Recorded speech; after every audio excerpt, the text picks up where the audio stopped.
the air is a bit thinner up here. I can see the angle that St. Simeon Stylites must have looked at the Syrian countryside. I want to start with a reference to George Orwell, and especially his book 1984. It seems to me in this whole debate, the way it has developed, and action, the way it's developed in the last 10, 15 years, we have moved into an Orwellian scenario. We are using language like terrorism, fundamentalism, extremism, radicalization, uncritically. Each of those terms has come to cover all kinds of things, and by using the terms, we avoid actually discussing what we mean.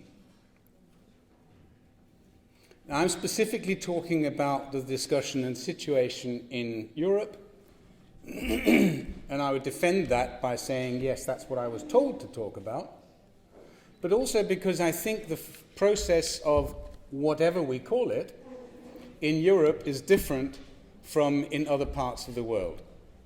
If we take the whole phenomenon of foreign fighters joining IS, the process out of Europe is different from the process out of the Caucasus, is different from the process out of South and Southeast Asia. There are different drivers, even if it is covered under the same rather vague and uncritically used terminology. We've been here before. Religious radicalization, or whatever the process that we're looking at now, is not new. We had anarchist violence in the decades before the First World War. We had Nazi, fascist, and hardline communist violence during the 1920s and 30s. At various points since the Second World War, we've had Croat violence, Armenian violence, Sikh violence, before we even start talking about Baader-Meinhof and the Red Brigades, and then coming up to what we are treating now as if it is something special, which therefore needs its own very special responses. And what I'm trying to suggest is that if we look at the longue durée, what we experience is not all that special. The different banner under which it flies, or under which it is represented, is what makes it special, and I worry that it is that banner which dictates our response. Olivier Roy, as you probably know, has recently published a very interesting theory that we're not talking about the radicalization of Islam in Europe, we're talking about the Islamization of the radical.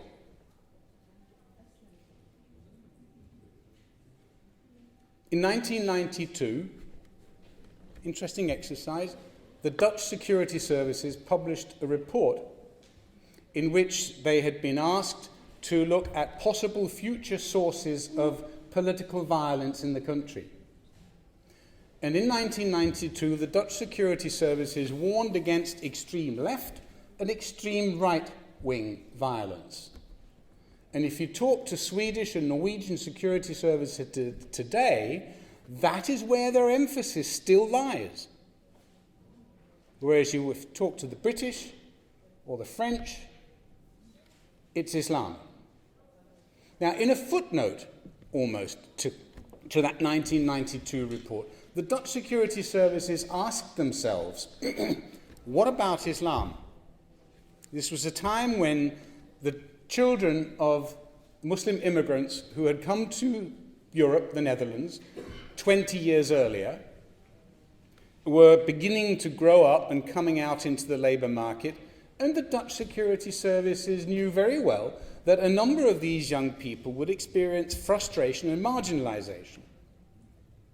And they advised that, yes, there was a danger of political violence coming out of the young Muslim segment of the population. What was the response? What to do about it? What to do about it, said the Dutch security services, was to think it through in educational policy, social policy, employment policy, because if they did not incorporate and take account of these newer population segments, then there might very well be trouble. Now, this was 1992. There has been trouble. There's grievance. Given the recent incident, starting with the Copenhagen one last February, then going through Paris and Brussels, we have recently got used to talking about the marginalized, dissatisfied, alienated young people. I'm afraid that one doesn't stick. It may apply to this recent wave, but it certainly doesn't apply to the medical students who tried to run a truck bomb into Glasgow airport a few years ago, nor does it apply to the British origin medical students who were studying medicine in Khartoum and from there went to join IS in Syria. Grievance can apply in any sector of the population. Some of us here can remember when we were young in the 1960s and 70s. It was not uncommon among young people then, as it is not uncommon among young people now, to express ideas, to dress, to act in ways which are designed to shock their parents. The popularity of Che Guevara t-shirts is an expression of this. My oldest son has a Hezbollah t-shirt, and we have agreed it's not a good idea for him to carry that in public. Not these days. But why not? Why is it somehow acceptable to wear a Che Guevara t-shirt? Young, radicalized leftists, but not a Hezbollah t-shirt. One is reminded of the 1930s. We had foreign fighters in the 1930s, but in very few countries was it a criminal offence to be one. Young leftists joining the international brigades to fight in the Spanish Civil War. In some quarters, it was actually acceptable, even encouraged.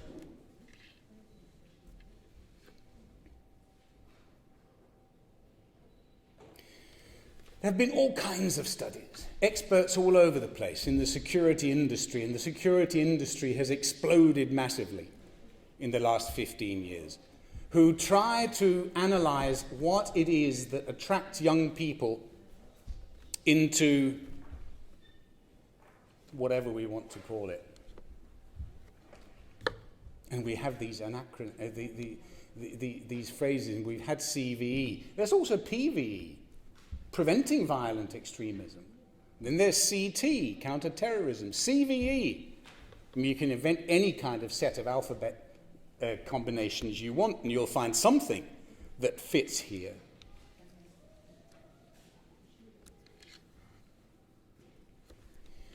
One of the things I'm convinced that's happening is it is the traditional youth rebellion that has always existed. It happens at the moment to go in the direction of, for example, Syria, because that's the opportunity that offers itself.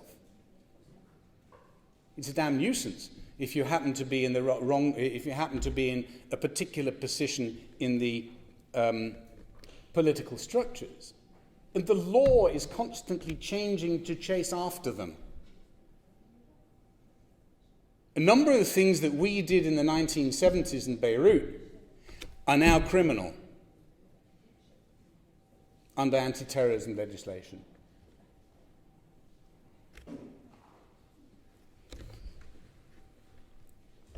The security services try to find out, and of course they start from the end of the process.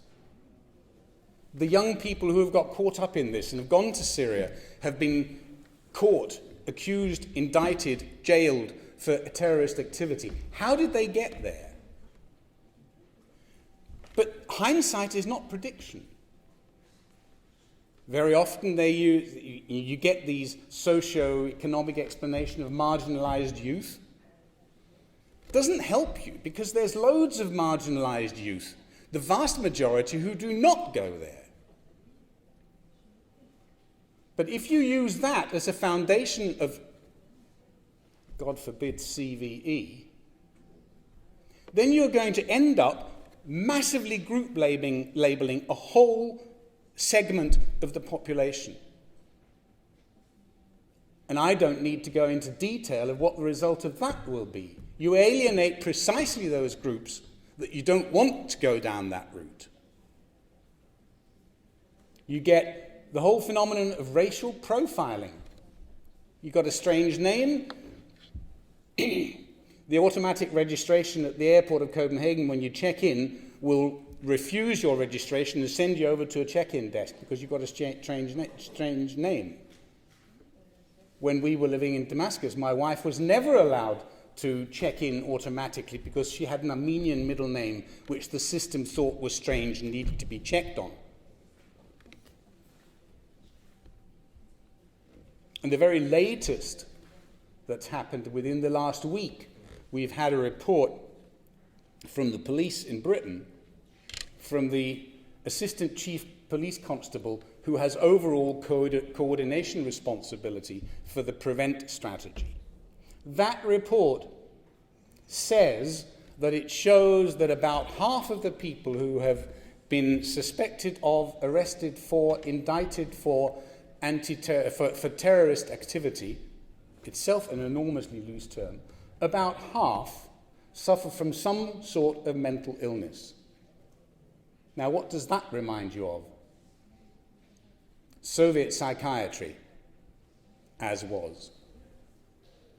The politically dissident, the young person who doesn't toe the line, is now psychologically ill.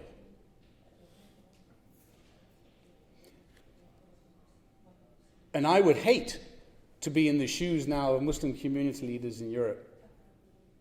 Increasingly, the way legislation has gone in the last 15 years, anti-terrorism legislation has gone,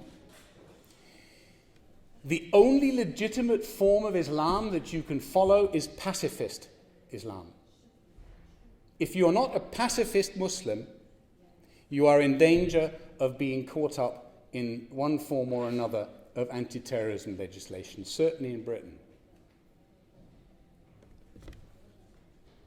While the Church of England continues to be quite welcome to discuss ideas of just war and unjust war when we have another war against Iraq. We did it in 1990, we did it in 1803.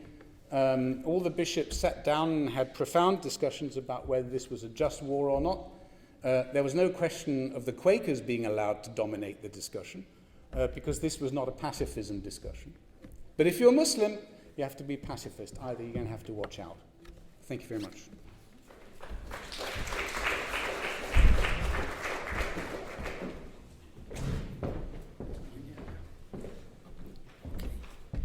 Thank you so much, Dr. Jørgen Nielsen. And we now leave the word to El Sadiq El Fahi from Amman and Sudan to make a short comment and a question. Thank you.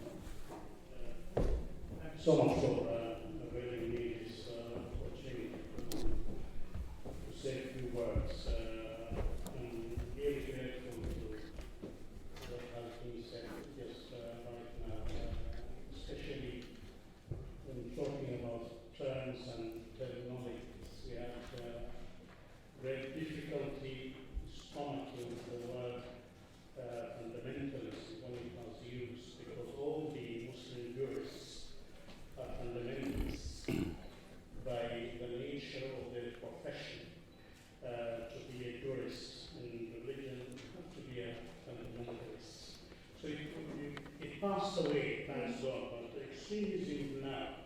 And I would like to thank Dr. Nielsen, Professor Nielsen, also for mentioning the case of medical students studying medical or medicine in Khartoum.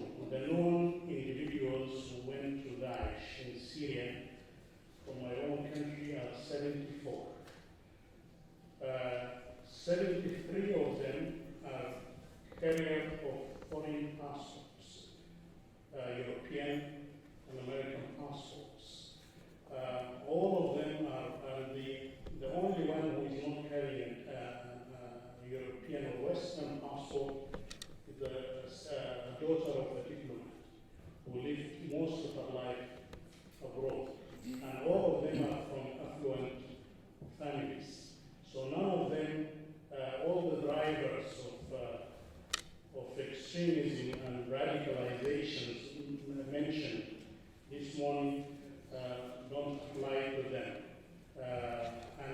groups were brought back, the few of them who were brought back, they cited the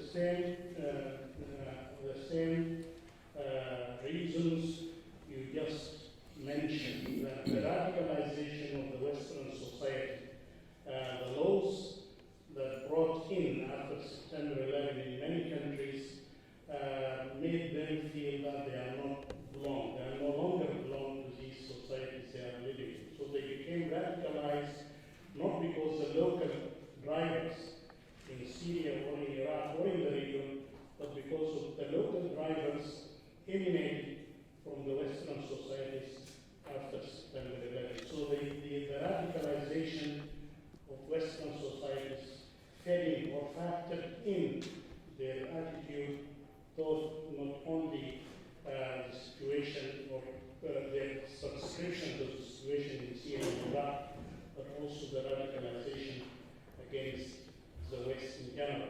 So they have been radicalized because of global factors, external factors rather than local factors or local drivers, as it has been mentioned this morning. In the Middle East, people are not far from history. Actually, they are living history day to day. They are living in history and they are living by history.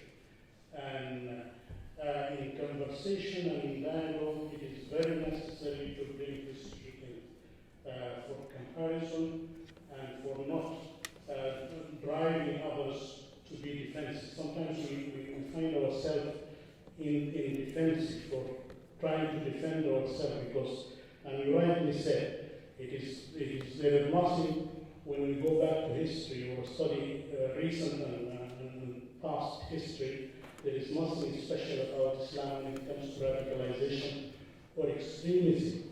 But unfortunately, in conversations, we don't go back, we don't compare, so that we can establish common fund of information or knowledge to understand our common problem. This is a common problem. It is not particular to Syria or Iraq or the Middle East. It is almost everywhere, and it is made by everywhere. It is made by everybody. Everybody has his own or her own contributions on what is going on right now in our own part of the world and in the West in general. My question, how to bring back the European experience into the dialogue. Europe fought bloody wars because of extremism, because of religious extremism, not only by the Meinhof and other leftist groups, but also religious wars fought here in Europe because of extremism. How to bring that and to factor it in our discussion and in our dialogue and conversations so that we can help each other rather than becoming defensive to defend Islam. This is not Islam that we believe in. It is a small group of extremists, as Europe is also small groups of extremists who made life so difficult for Europeans for so many years. Thank you. Thank you for the comment. I have very little argument with any of what you said. I certainly appreciate your reference to history. One of the big problems, it seems to me, in the relations between Europe and the rest of the world is that in Europe we have a very short memory. One of the big problems in the relationship between the English and Ireland during that long period of the Troubles was that the English could not understand why something that happened in 1688 was still of significance in Ireland. I mean, after all, for heaven's sake, something 10 years ago, it's water under the bridge, let's move on. And we have the same discussion now, or misunderstanding now. Sykes-Picot, what's that? But you mention to anybody in the Middle East, just slightly educated, not even educated, someone from a family where the grandfather is still alive, everybody knows what Sykes-Picot is. And if we don't understand from the European side, if we don't take on board one, that is that historical depth which exists throughout the world except in the West, then we're going to have constant misunderstandings. The other one, you refer to the European experience. Yes, wouldn't it be lovely, speaking as a European, if the rest of the world could learn from Europe's experience? It certainly depends on which experience you're talking about. But also, we're on very, very shaky ground when we in the West start talking about to the rest of the world about democracy and human rights. Because both have so regularly been used as a part of the political armory in relations with the rest of it. Look how we used the human rights argument in relation to the Soviet bloc in the 70s and 80s. Look how we've used democracy in relation to the Middle East, to Latin America, to other places. Which president was it that said that he's a bastard, but he's our bastard? Was that Eisenhower? For somehow I like to think that may very well have been Johnson. It was his kind of style, wasn't it? Yeah. But we forget that because we have this short historical memory. People at the other end don't forget it. And it really weakens our credibility. Peter could say more about that, couldn't he?